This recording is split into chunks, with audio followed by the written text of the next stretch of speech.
Welcome to Motivational Moment. I'm Coach Rosa Smith-Montanaro, your training and workshop coordinator with RochesterWorks. Our topic this month is the cornerstones of health. And last week we talked about sleep, and this week we're going to talk about gut health. You know, I love this topic. I can literally talk about this for hours. It's a very important topic. You know, our gut is called our second brain.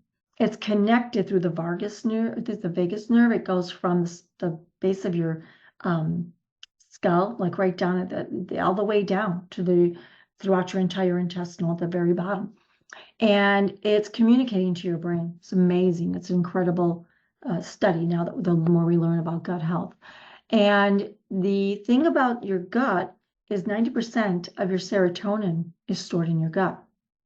It is 70% linked to your immune system. So you want to have a healthy gut, right? And that means that microbiome is its own community. There's trillions of microorganisms that live in your gut. And they help. They're good ones and bad ones, but we want the good ones, right? We always hear about the bad ones, but there are so many good ones. So a nice, healthy gut is critical to our cornerstone of health. So 3 little things that you can do to increase your gut health is, one thing is to have a variety of healthy foods that are high in fiber. Now, things like legumes, which are beans, whole grains, fruits and vegetables that are in season in your region where you live, fermented foods.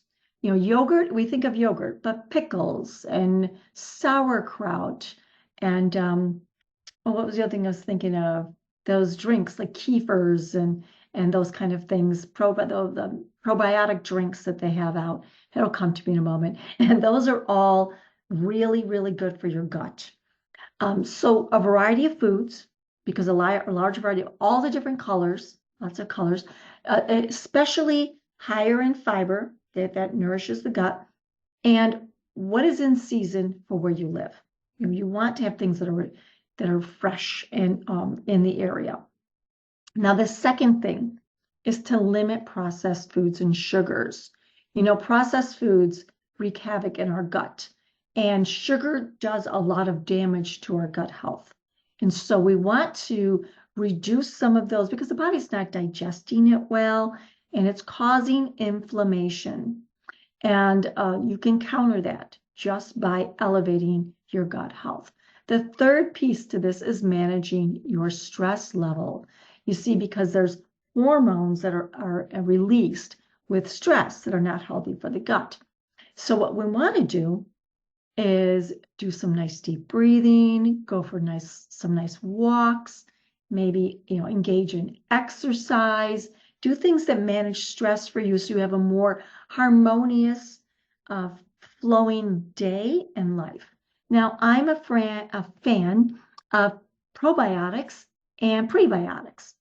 Prebiotics are things like what you'd find in your, the fermented foods. So fermented foods like the pickles and the sauerkraut and anything that's fermented, beverages that are fermented, those have prebiotics. Prebiotics feed probiotics.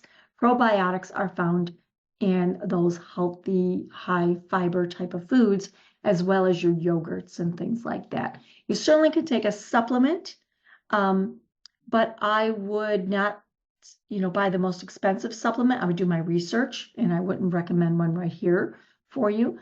But I've done a lot of research on them myself. And so it really does make a difference. You have to be consistent, but you will notice a big change in your mood when you have a good, healthy gut, and your inflammation in the body, and your ability to think clearly, and overall well-being.